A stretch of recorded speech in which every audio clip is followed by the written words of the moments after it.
heard something moving around in the garage.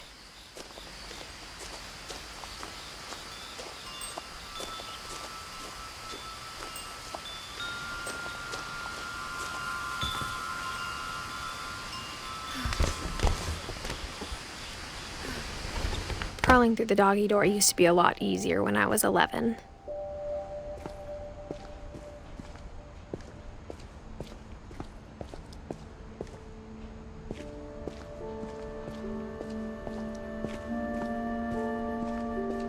For the first time in years, I felt like I was home.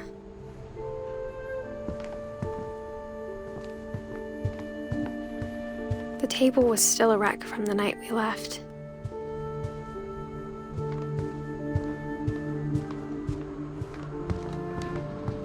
Nothing in the house looked abnormal. There was just too much of it, like a smile with too many teeth.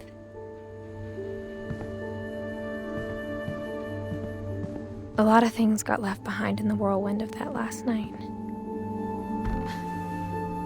Edie told me once that every Finch who ever lived is buried somewhere in the library.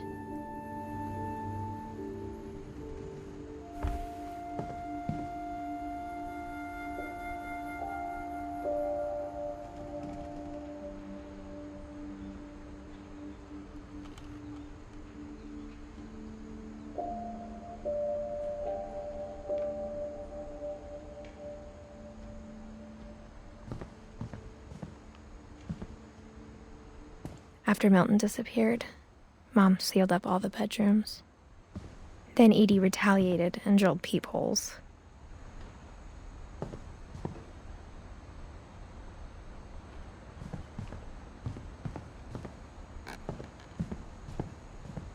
I spent a lot of time playing in Great Uncle Walter's room.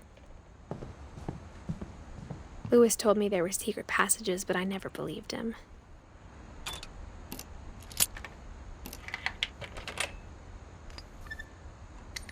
Turns out, my mom was really good at keeping secrets. Now it was time to find out what my mom had been afraid of.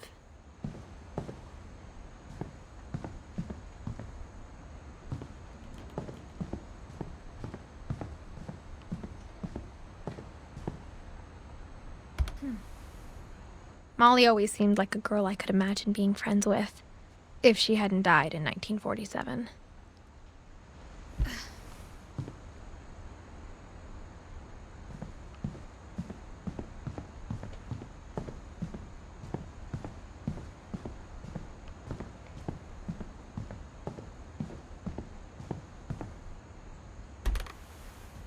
As a kid, I just assumed every house had peepholes and sealed rooms you weren't allowed inside of.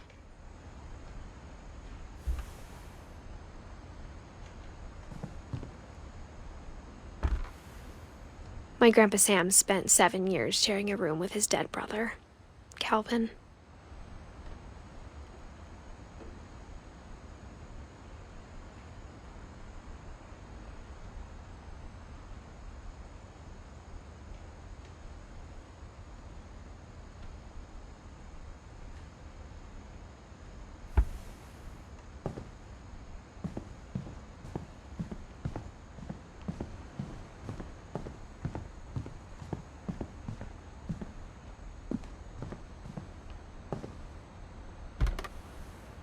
Barbara was a child star for 2 years, until America grew.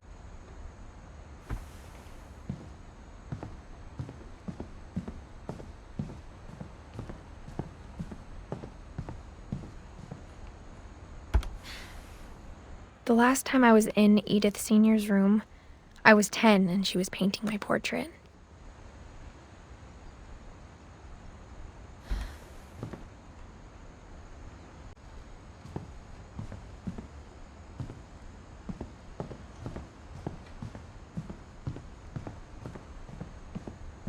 Whenever people ask me about my family, the first thing they always want to know about is Barbara.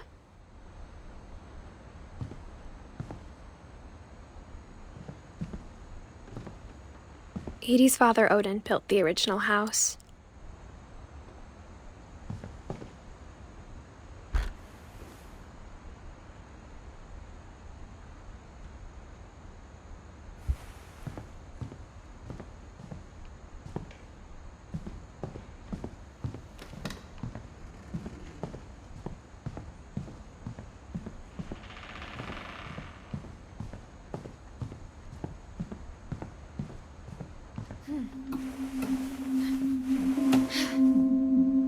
the paintings on the wall, it was clear my brother Milton had been here before me.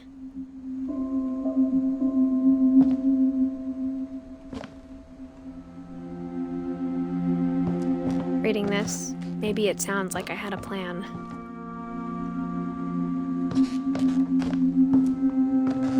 But I had no idea what was behind that door.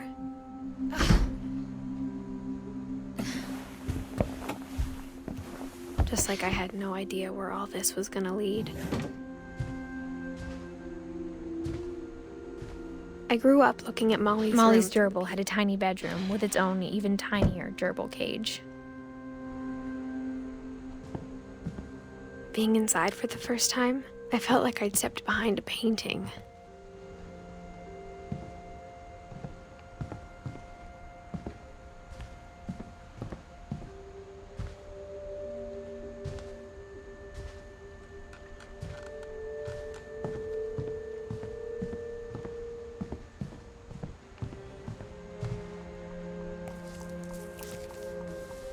December 13th, 1947. Dear Diary, I'll be gone soon, but I wanted to tell somebody about what's gonna happen. It started when Mom sent me to bed without dinner.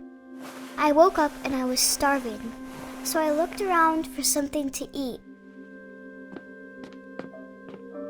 The gerbil food was dry, but I didn't mind it.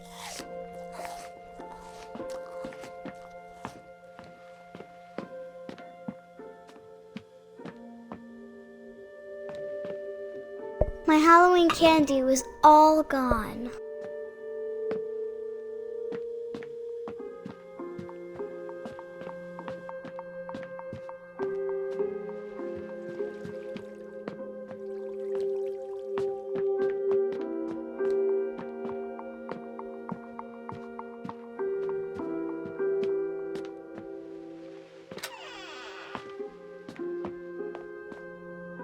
I kept eating and eating.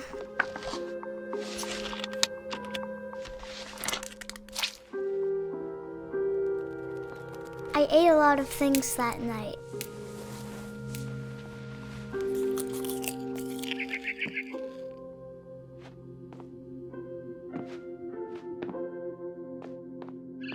Then I heard chirping outside my window.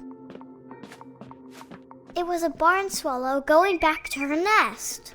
I reached out for her.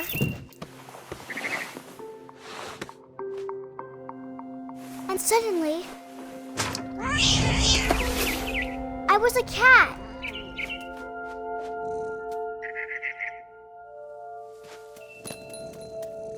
I tried to be quiet, but the bird was really scared.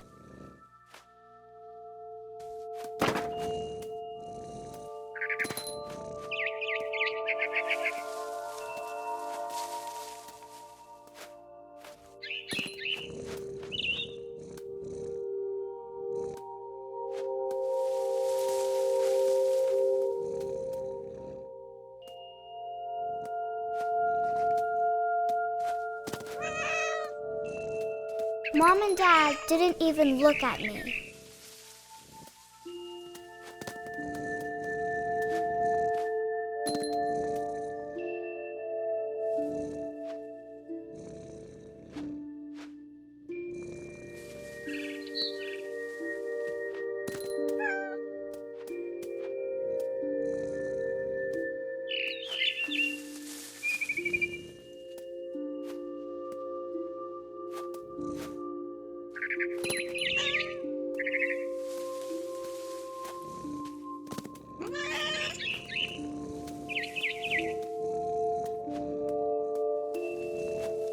The babies were all gone.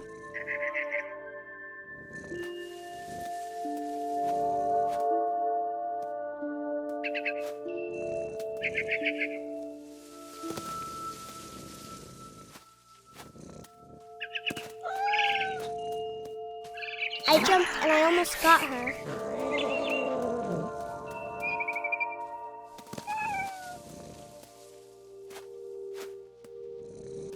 I could tell she was getting really tired.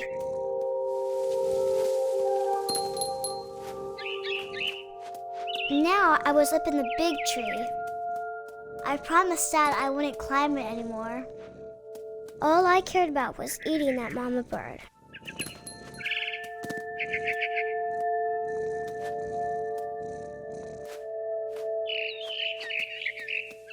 I gobbled her up. And suddenly, I was an owl. First, all I heard was the wind. Then I heard little teeth nibbling in the grass.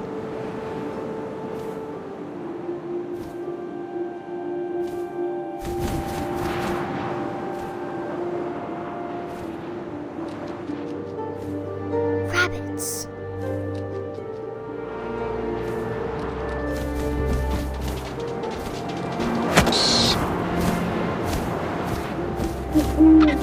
I imagined his face looking up and seeing mine through my talons.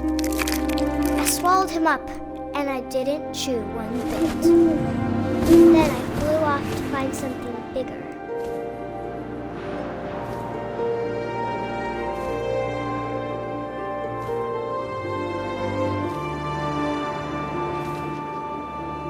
A mama rabbit.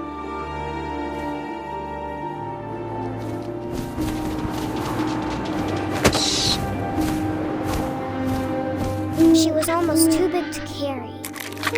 I started choking, but I couldn't stop eating. And suddenly, I was a shark.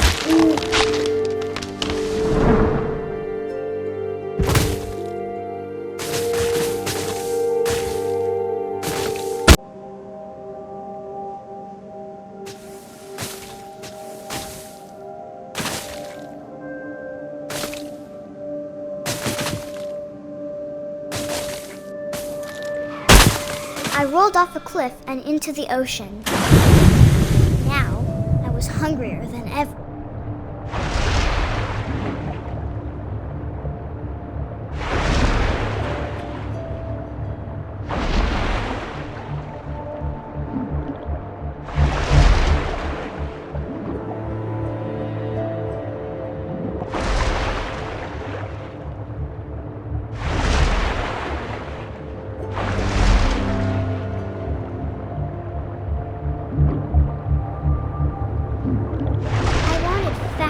Juicy seals.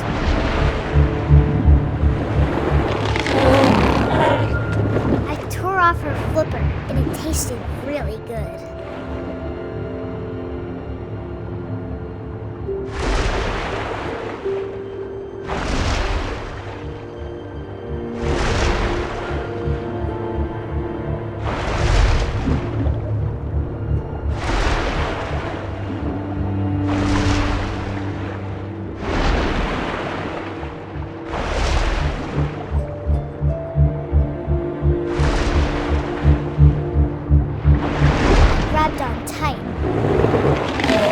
So hungry, I jumped out of the water.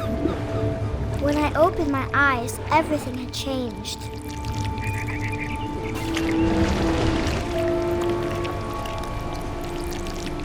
Now I was a monster, and I smelled people everywhere.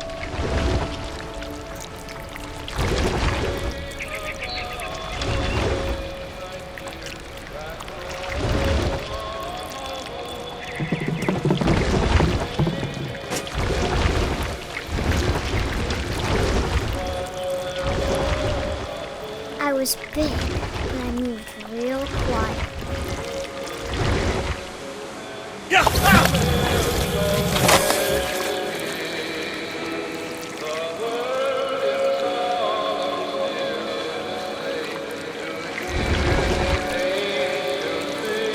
I wanted to stop, but also I didn't.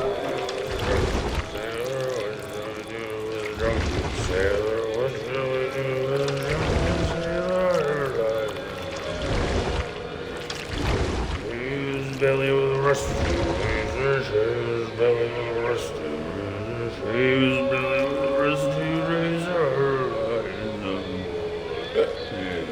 What shall I do with a drunken sailor? What shall I do with a drunken sailor? What shall I do with a drunken sailor?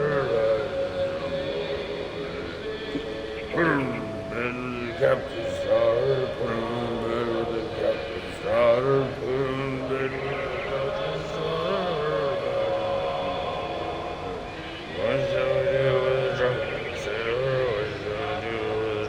sailor, what shall we do with a drunken sailor?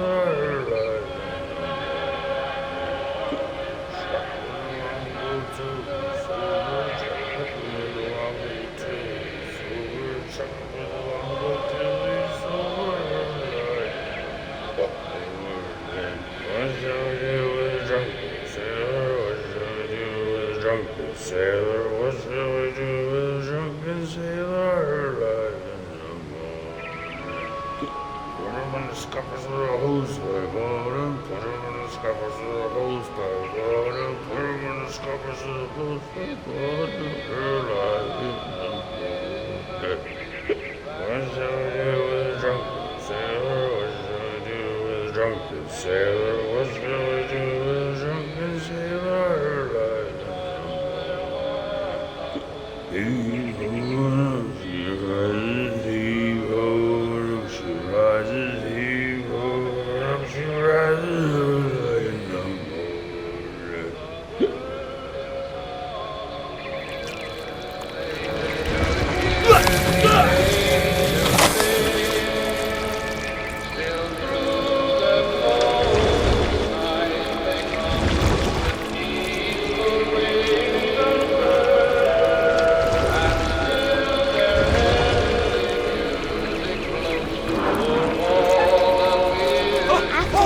Passenger, I was still hungry. And across the water, I smelled something new. Something I had to have, so I swam towards it.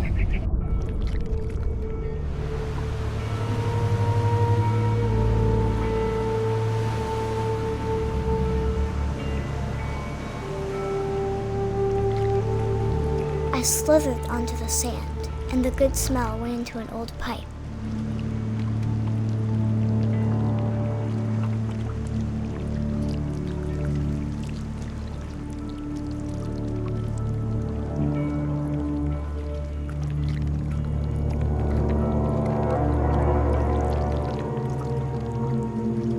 I got closer and closer.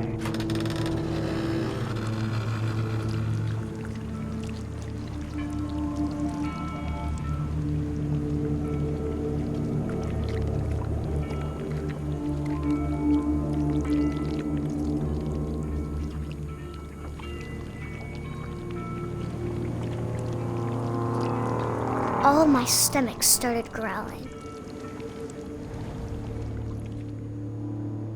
And suddenly, I was me again.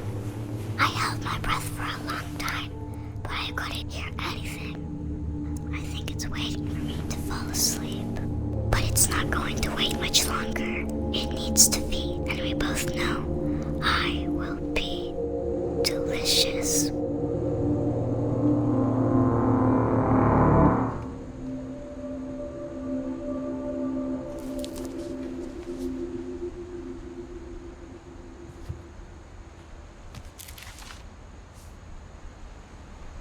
I'm not sure if I believed all of that, but I'm sure Edie would have.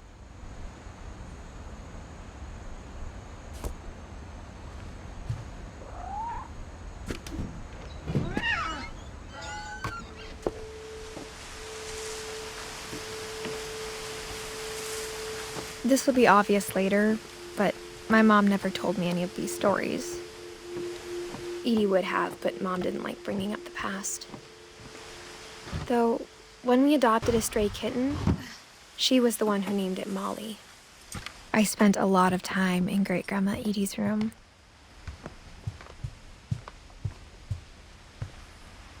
Edie gave a big interview about a mole man living under the Finch house. I hadn't thought of myself as Edith Jr. for a long, long time. Her room was like a museum. For 500 years, the Finches have been famous throughout Norway for their fortune and misfortune.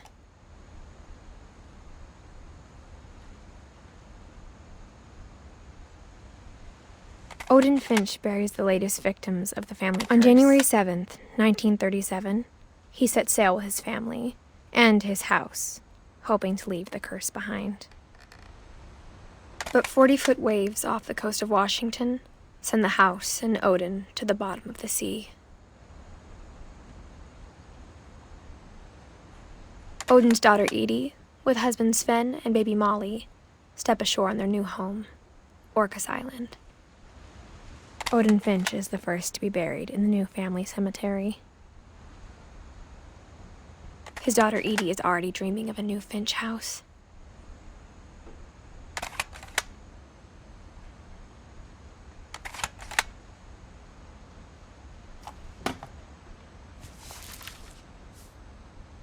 Whatever's wrong with this family, it goes back a long ways.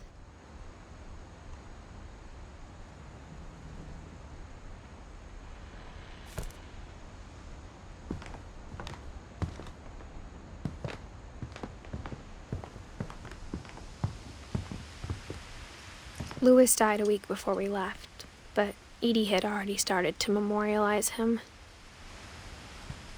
Great-grandma had always been the family's biggest fan.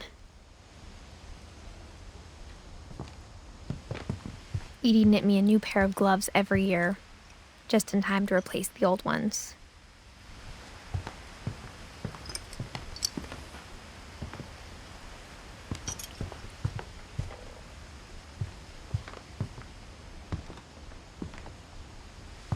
When Edie told people Sven was killed by a dragon, she could also have said he was building a dragon-shaped slide that collapsed. One summer, they evacuated the island, but Edie refused to go. For a few weeks, she was a celebrity.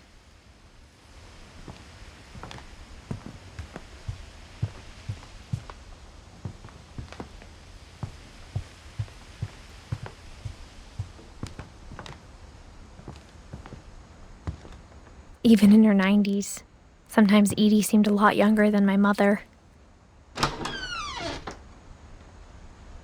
The only trace Grandpa Sam's first wife, Kay, left on the house was the pink bathroom. It was a pretty big trace.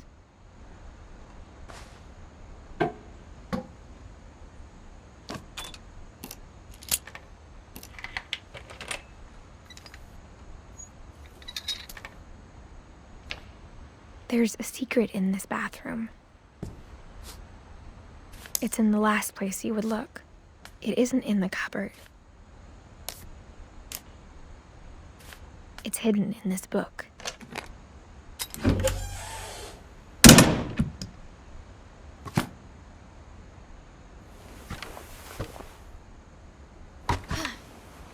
Sven gave Sam an old camera he'd refurbished. He never put it down.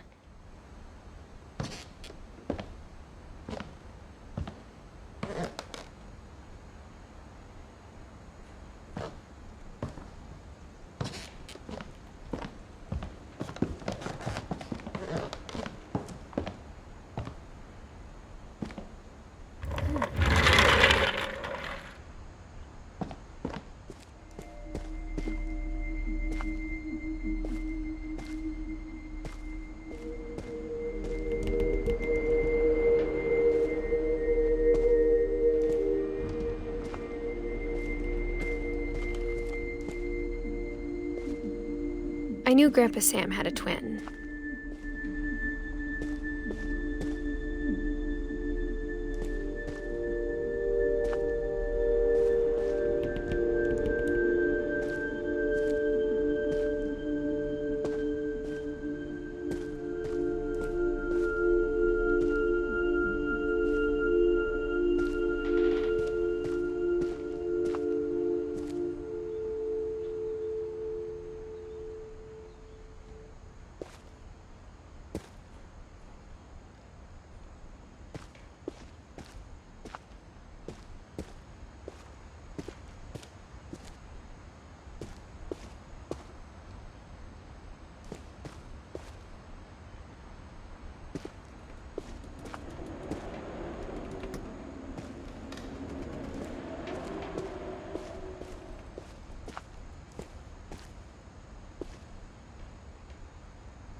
And that he never talked about him.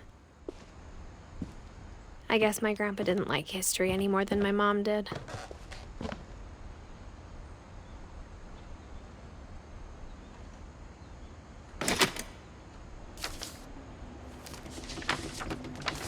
How I Want to Remember My Brother by Sam Finch. The thing I remember is that when he made up his mind, that was it.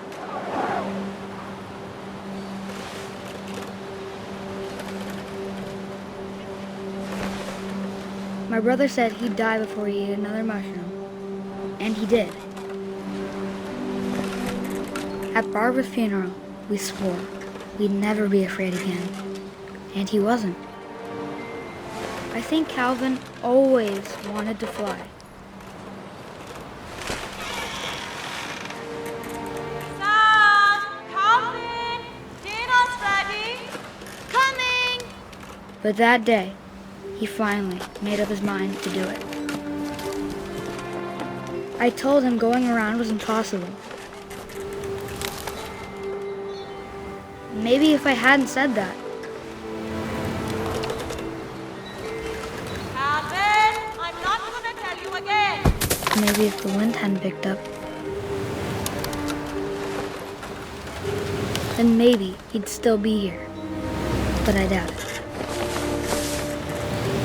I think he'd already made up his mind. That's what I want to remember about my brother.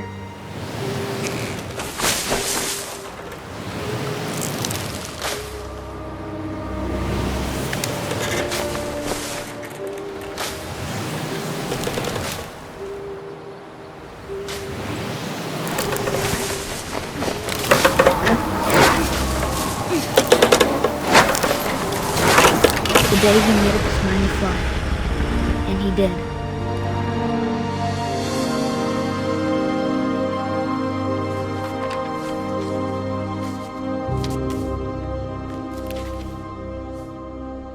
Calvin's story felt strangely familiar.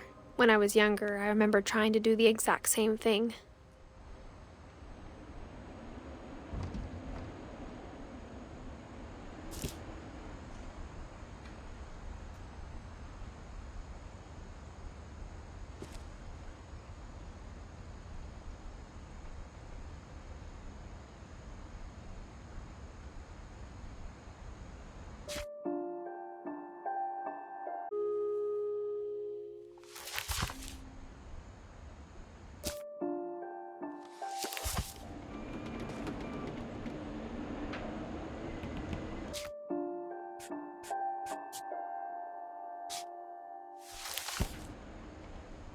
After the funeral, Edie roped off Calvin's half of the room.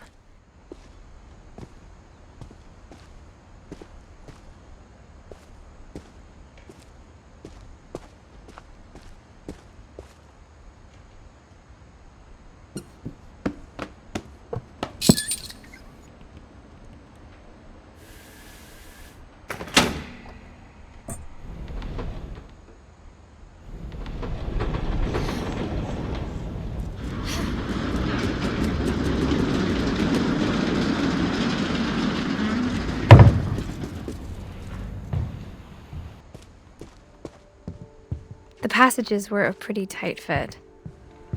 They'd obviously been built for smaller hands and bellies.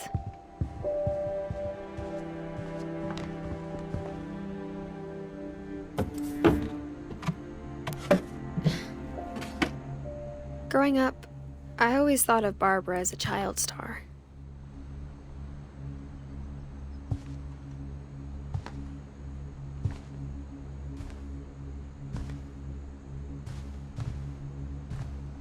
I never thought about how hard it must have been for her afterwards.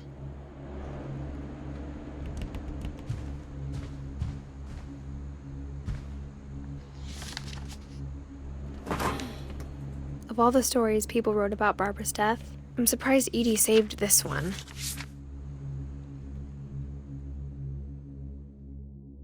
Old Jack here with another ghastly tale inspired by America's most unfortunate family.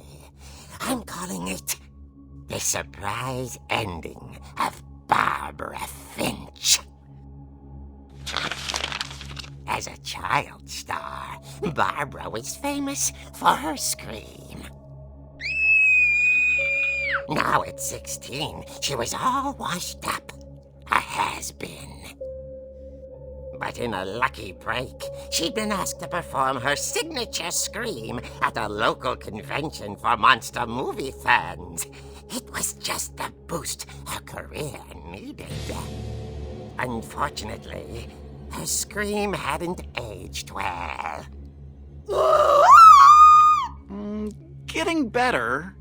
I think you just need the right motivation. Her biggest fan and current boyfriend, Rick, was about to demonstrate when... Now that was a great scream. It was Barbara's father, Sven. He'd slipped into a table saw and had to be rushed to the emergency room. So Barbara got stuck babysitting her youngest brother, Walter. Her convention comeback was cancelled.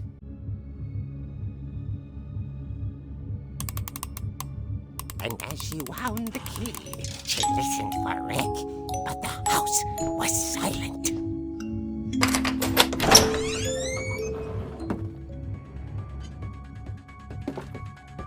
Rick? She found Rick's crutch and imagined the worst.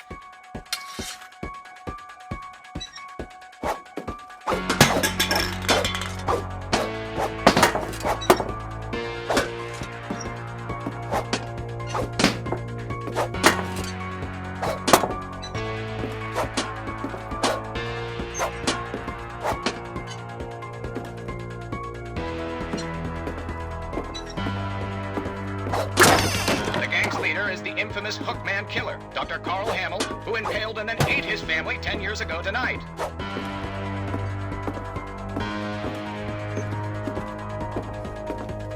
The old fridge rattled and grew still. Oh dear!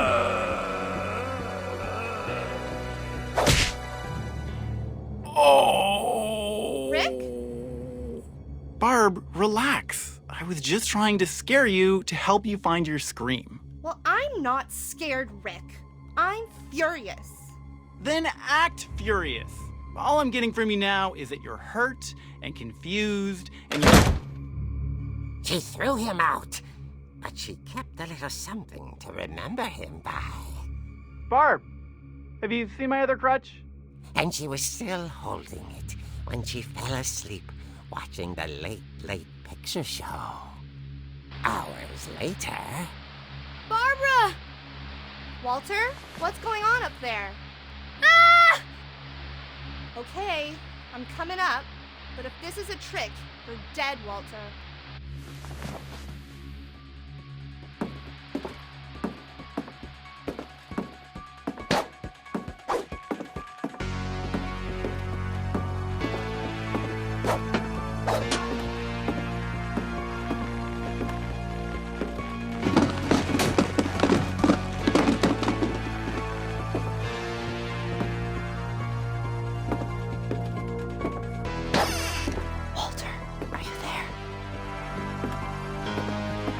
Walter had vanished, but his bedside radio was still on.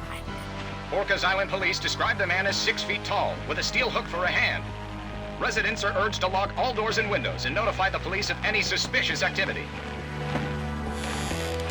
Barbara turned, saw the hookman, and was speechless. He was quite smashing. And young he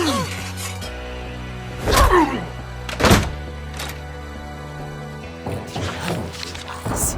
He couldn't get enough of Barbara. Okay, Barbara, there's gotta be another way out of here.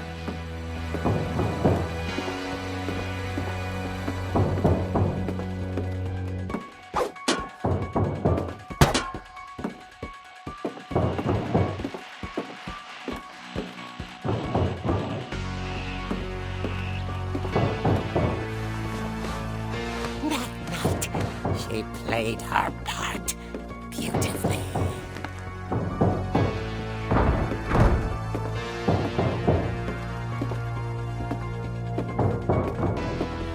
Molly's door hadn't been opened in years.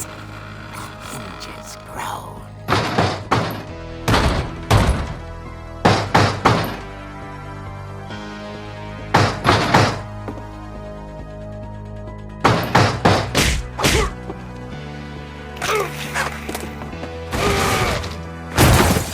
wasn't moving, but she sensed the story might not be over yet.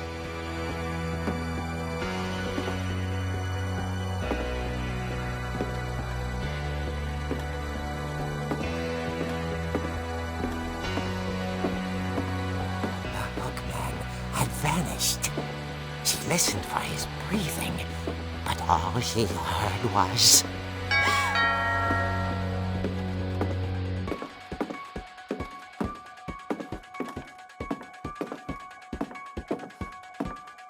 At the door, she heard whispering.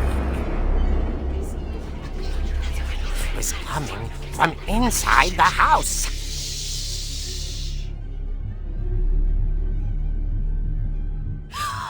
Oh dear.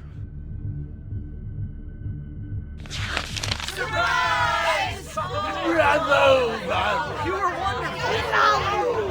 monsters had come to surprise her. For Barbara, it was a dream come true. Then she saw what kind of monsters they were, and she realized what was about to happen. She was going to be famous. And with her final breath, Barbara Finch gave the performance of her life.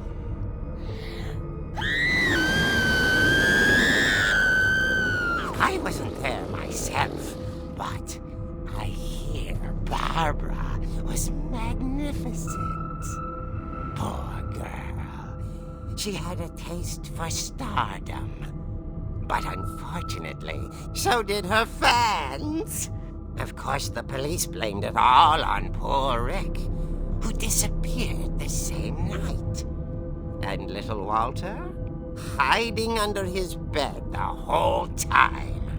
He took it all pretty hard, but that's another story. As for Barbara, tucked inside the music box is all they ever found of her. Her ear. Now that's what I call a real eerie tale.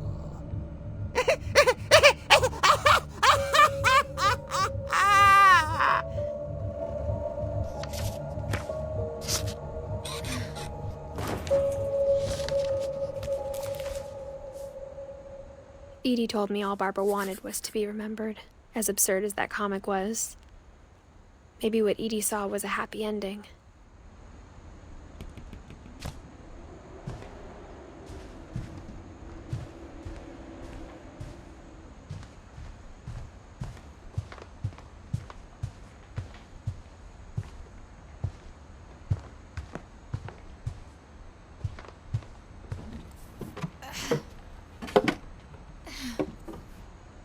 I guess now I know why Mom didn't like me playing with the music box.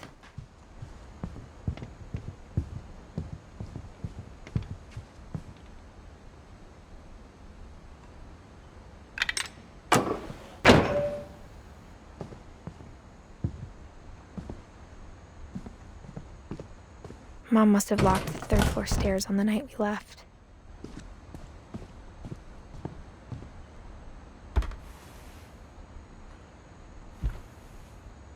It's funny.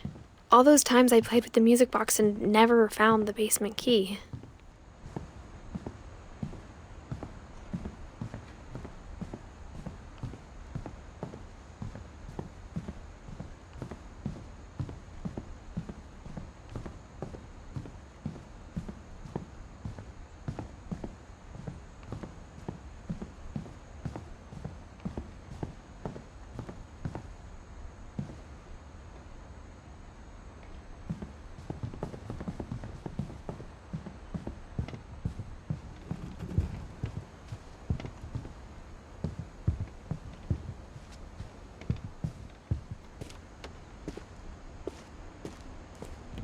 I wonder if that comic was right about there being a key inside the music box near the basement. Mom said Grandpa Sam enlisted at 18 and never set foot in the room again.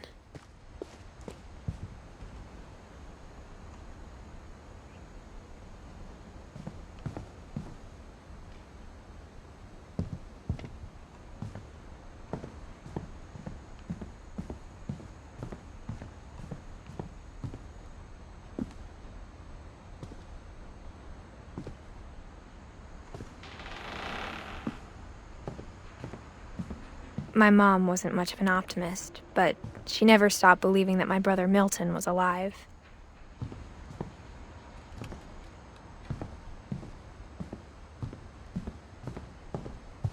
Maybe I should go check out that music box down by the basement. Instead of a family, there were just memories of one.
Mom said the basement was off limits, unless I wanted another tetanus shot.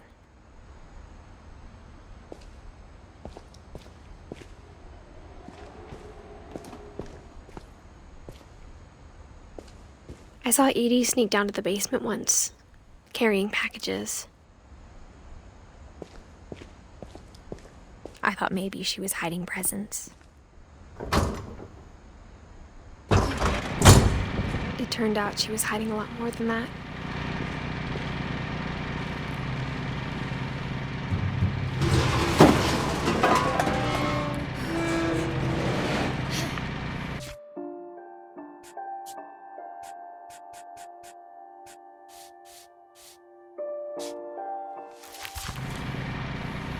I remember asking Mom once about where Walter had gone. She said after Barbara died, he got as far away as he could. If there's a pattern in all these stories, I think it's that none of us has gotten very far.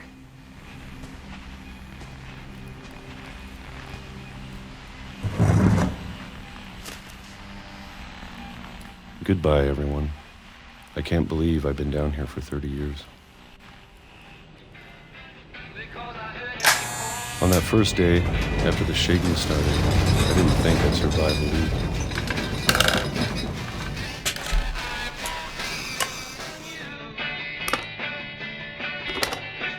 But after a few days, I settled into a routine. That's what kept me sane. Having a schedule, living for today. I always expected to be dead tomorrow. But if you wait long enough, you get used to anything.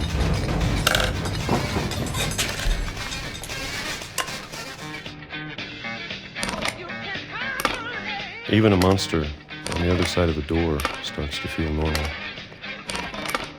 Almost friendly.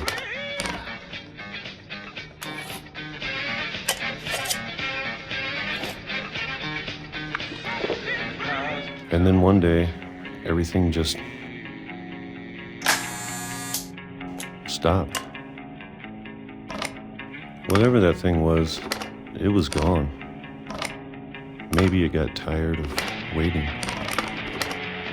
Or maybe I just got tired of being afraid.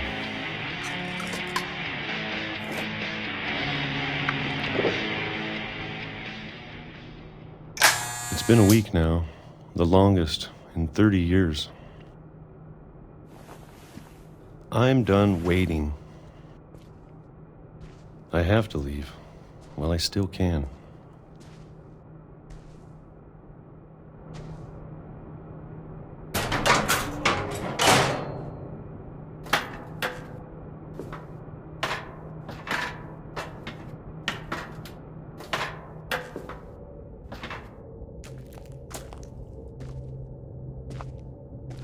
I know it's out there somewhere. Whatever killed Barbara and Molly and Calvin. Maybe this is all a mistake. But I need to stop living the same day, even if it kills me.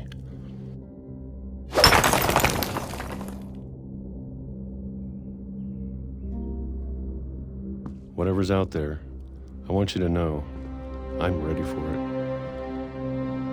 I'm going to appreciate all of it, especially the food. I don't mind if I only have a year left, or a month, or a single week. I'd be happy with one new day. I can already imagine the sun on my face.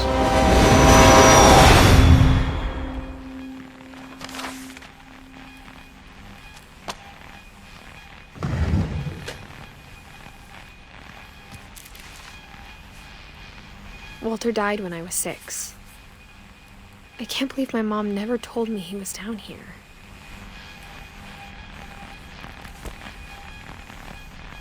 I'm sure my mom was trying to protect me.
Maybe she was afraid I'd end up like Walter. But if she never told me about an uncle under the house, I can only imagine what else she was hiding. I don't want to make the same mistakes she made. Trying to bury something that's still alive.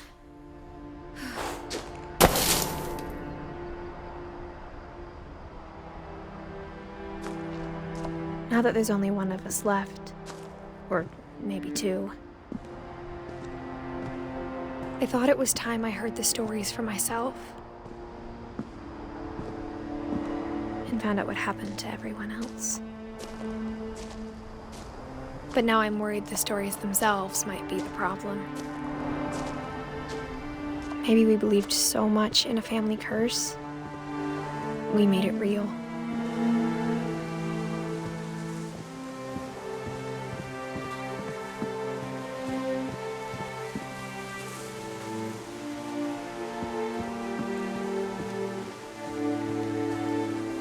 I don't know if I should even be writing this.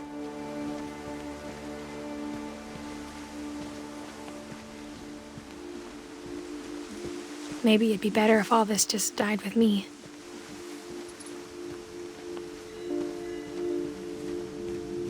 But I thought you should know about your family.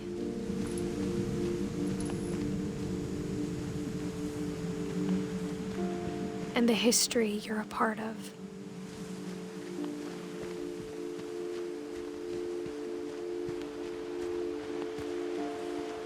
Though to be honest, I feel as lost as you probably do right now.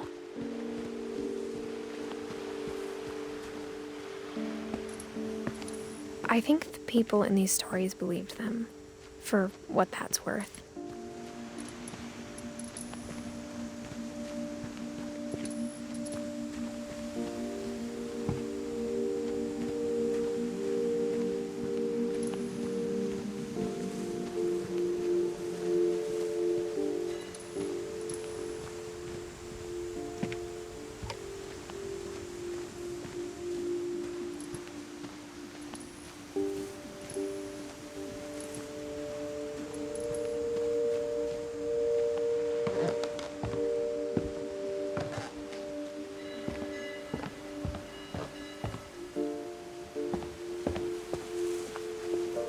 And when you look at the house, that history of imagination and stubbornness and madness, any of it seems possible.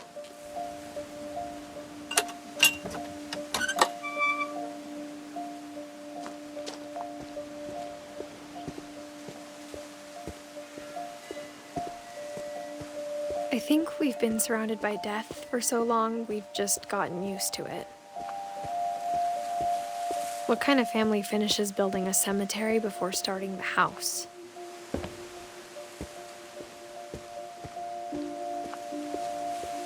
It's embarrassing for me to admit this, but the pet cemetery made me more uncomfortable than the human one. 3 of the gerbils were mine, and 2 had been my fault.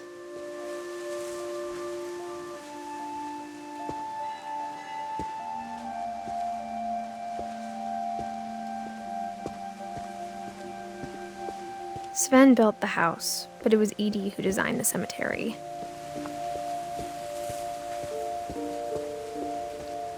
I'm sure Odin's monument had been Edie's idea.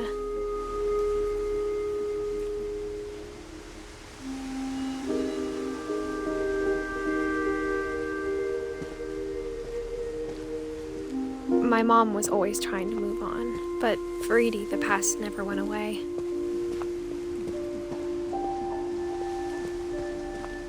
She could see it poking out of the water at low tide.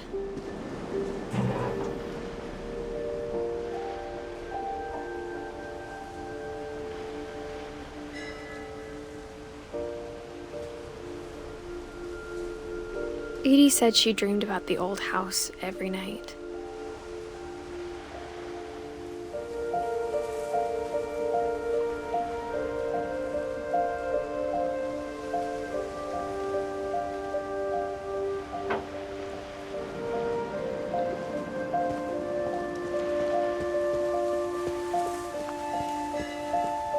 Edie's side was always easier for me to understand.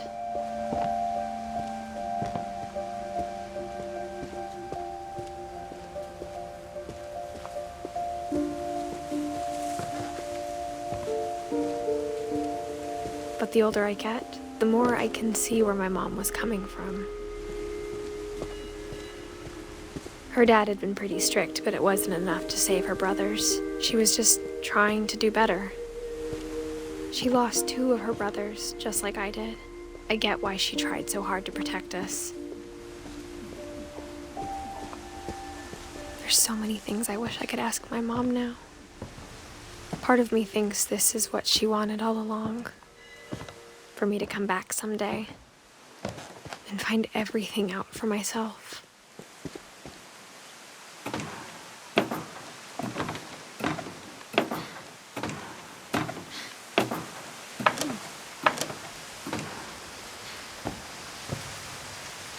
But looking back on it now,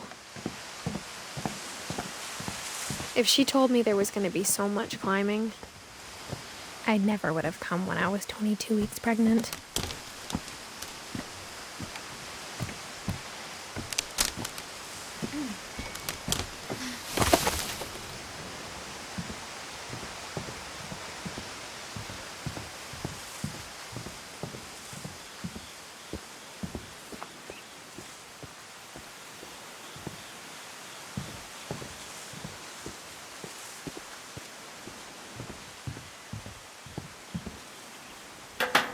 I never met Grandpa Sam, but I think he and my mom had a lot in common.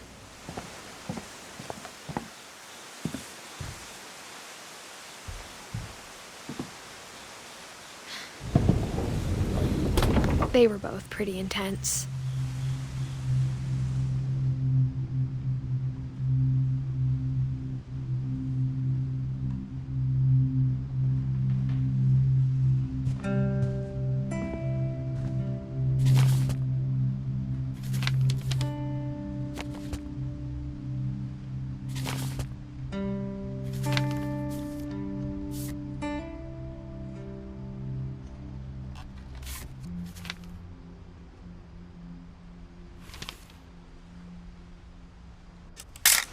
Dawn, I promise, you'll never forget this weekend.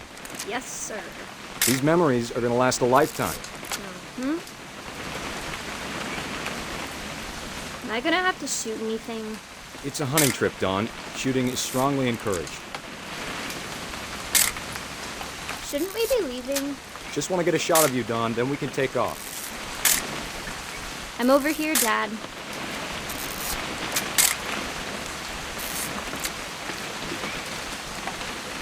What?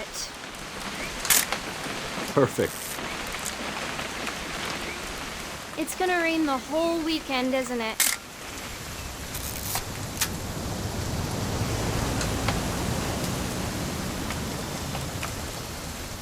Please just take the damn picture. Hey, language.